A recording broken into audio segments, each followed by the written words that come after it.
Bismillahirrahmanirrahim. Assalamualaikum warahmatullahi wabarakatuh.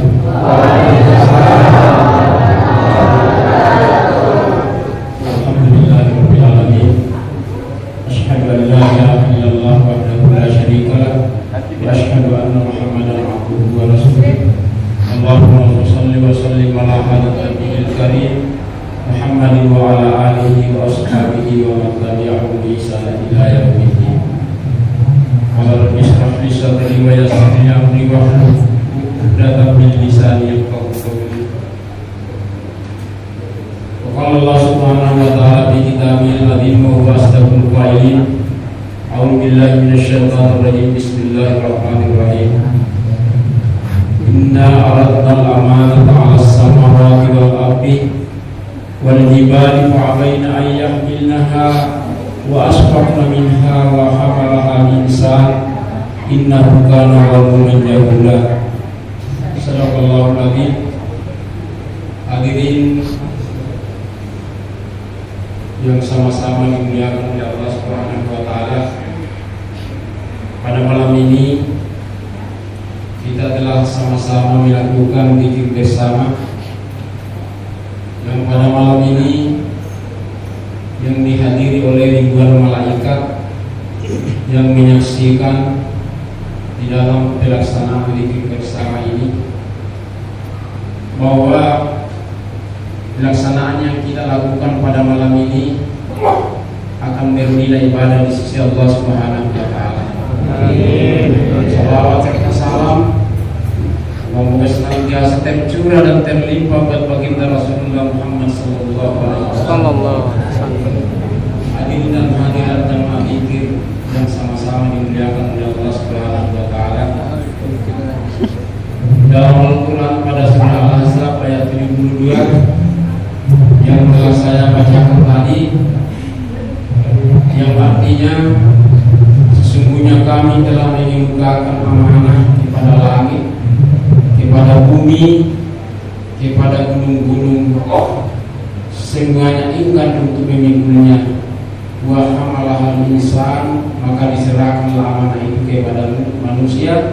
Innahu kana zaluman jahula, sesungguhnya manusia itu amat zalim dan bodoh. Hadirin yang berbahagia, bahwa pada malam ini kita akan berbicara tentang amanah berdasarkan ayat ini. Yang pertama, amanah ini pada waktu Allah Subhanahu wa taala ingin menyerahkan kepada langit, langit tidak mau menerima amanah. Kemudian setelah langit tidak mau menerima amanah, maka diserahkan lagi kepada bumi. Bumi pun demikian tidak mau membawa amanah. Dan kemudian diserahkan lagi kepada gunung, dan gunung pun menolaknya untuk memikul amanah. Maka penerima amanah yang pertama adalah Nabiullah Adam alaihissalam. Maka sebagai realisasi yang diberikan kepada nenek kita Adam alaihissalam, kita tidak bisa lagi mengelak, tidak bisa lagi menolak yang namanya amanah. Hadirin dan hadirat yang berbahagia, bahwa amanah ini bermacam-macam pengertiannya. Yang pertama, amanah itu bisa berarti tanggung jawab. Amanah itu bisa berarti menepati janji. Amanah itu berarti dapat dipercaya. Jadi ruang lingkup daripada pengertian amanah ini sangat luas. Oleh sebab itu, di dalam kehidupan kita berumah tangga, bermasyarakat, berbangsa dan bernegara, kapan sifat amanah ini kita tidak bisa pegang, maka kita akan menjadi orang-orang yang tertenda di muka bumi. Dijelaskan di dalam tafsir Ibnu Katsir bahwa pada waktu diserahkan amanah kepada Nabiullah Adam alaihissalam ini, maka dijelaskan di dalam kitab itu bahwa akan diangkat derajatnya oleh Allah Subhanahu wa taala. Nabi kita Adam alaihissalam. Tetapi kapan amanah ini disia-siakan, maka dia akan menjadi orang yang paling rendah. Thumma radadnahu asfala safilin, dikembalikan pada tempat yang paling rendah. Jadi kemudian sebelum kita lanjut, kita perlu memahami apa yang saya sampaikan tadi tentang amanah, dan kita akan kembalikan kepada diri kita bahwa sesungguhnya amanah ini tidak akan pernah terlepas dari diri kita. Dimanapun kita berada, walaupun kita sendirian, lebih-lebih setelah kita berkumpul dengan masyarakat, kita tidak akan bisa melarikan diri dari yang namanya amanah. Saya angkat sebuah riwayat tentang masalah amanah ini. Amanah seorang pengembala pada zaman Khalifah Umar bin Khattab, Khalifah kedua, bahwa suatu sore dia jalan-jalan di sebuah padang yang luas. Dia jalan-jalan, tiba-tiba dia melihat seorang pengembala, seorang anak muda yang menggembalakan dia punya kambing. Kambingnya itu begitu banyak, bahkan ribuan. Sayyidina Umar mencoba mendekati pengembala itu dan bertanya kepada sang pengembala. Apa yang dia tanyakan? "Wahai anak muda, siapa punya kambing yang begitu banyak?" Dia bilang, "Ini adalah kambing tuan majikan saya yang disuruh saya menggembalakan di padang yang luas itu." Sayyidina Umar mencoba membujuk seorang pengembala.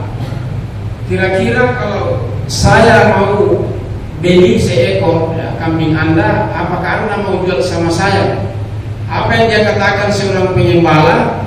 Bahwa, "Wahai tuan, saya tidak bisa menjual walaupun seekor, karena yang jelas kalau saya jual seekor ini, tuan saya akan tahu." Dia akan tahu. Apa kata Sayyidina Umar?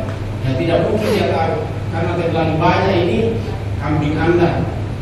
Dia katakan seorang pengembala, yang jelas dia tahu. Dia tahu. Kemudian Sayyidina Umar mencoba mengatakan bahwa di mana tempatnya tuan yang punya tuan Anda? Dia katakan di balik gunung ini. Bisakah kita sama-sama jalan ke sana untuk menemui tuan Anda? Ya bisa. Ayo berjalan-jalan ke sana. Maka dia akan ringkas cerita sampailah Sayyidina Umar kepada yang punya pengembala tadi sama-sama dengan anggotanya.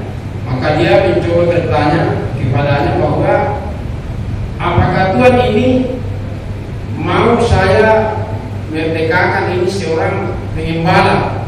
Apa kata majikannya? Dia bilang, "Ya kalau memang cocok harga, karena ini adalah seorang budak, Toriali diorang dia dari orang budak Batua. Jadi mau ni muak nama ale palakan dia no merdekakan yang di Batua dia."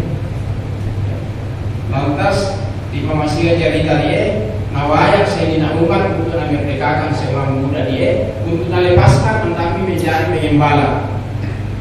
Apa yang terjadi? Bahwa ia dengan pengembala kenal Sayyidina Umar karena begitu amanahnya, kepercayaan.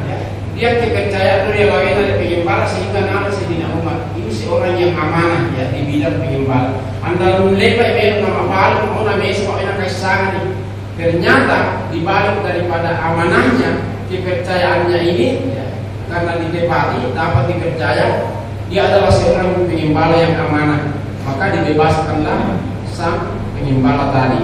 Nah, dengan demikian cerita yang bisa kita petik dari perjalanan bahwa betapa kayanya ditawi mata amanah. Amanah artinya dipercaya, dapat dipercaya. Jadi amanah dalam bentuk satu kepercayaan. Jadi yang itu bisa kepercayaan mampu itu waktu dalam masih itu akan kita termasuk orang-orang yang menjaga amanah. Dan kemudian di dalam masalah menepati janji, jadi mau tuan di saya buat dia tahu si janji, nanti pati janjinya mau tahu itu seorang yang amanah. Namun itu amanah itu dapat menepati janji. Kemudian jujur jujur di dalam kehidupan sehari-harinya. Jujur, malah dipercaya bahwa saya amanah ditahui. Jadi memang sangat luas dibuangkan amanah. Jadi yang mau diamanai, nanti itu mau sampai lapas boleh ditanggung jawab karena ia ditanggung jawab merupakan amanah baik sebagai pemimpin baik sebagai masyarakat itu kita harus senantiasa bersifat amanah di dalam kehidupan. Mudah-mudahan dengan amanah yang kita pegang bisa kita selamat di dunia, lebih-lebih di akhirat kelak insyaallah. Jadi mudah-mudahan majelis fikir mudah-mudahan dapat kita berjalan terus, disehatkan oleh Allah Subhanahu wa taala untuk mengikuti majelis seperti ini, karena bukan hanya sangat tahu menghadiri malaikat, ribuan malaikat ya, malaikat yang menghadiri, yang menyaksikan bahwa begitulah hamba Allah yang senantiasa mengingat kepada Allah Subhanahu wa taala. Karena siapa yang selalu mengingat kepada Allah, Allah juga akan mengingatnya. Kuruni al-hukum waskuruni wa la takfurun. Mudah-mudahan apa yang bisa saya sampaikan pada malam hari ini senantiasa menjadi pelajaran buat kita semua di dalam kehidupan keseharian kita. Subhanallah wa bihamdi, subhanallah wa bihamdika, asyhadu an la ilaha illa anta, astaghfiruka wa atubu ilaik. Assalamualaikum warahmatullahi wabarakatuh.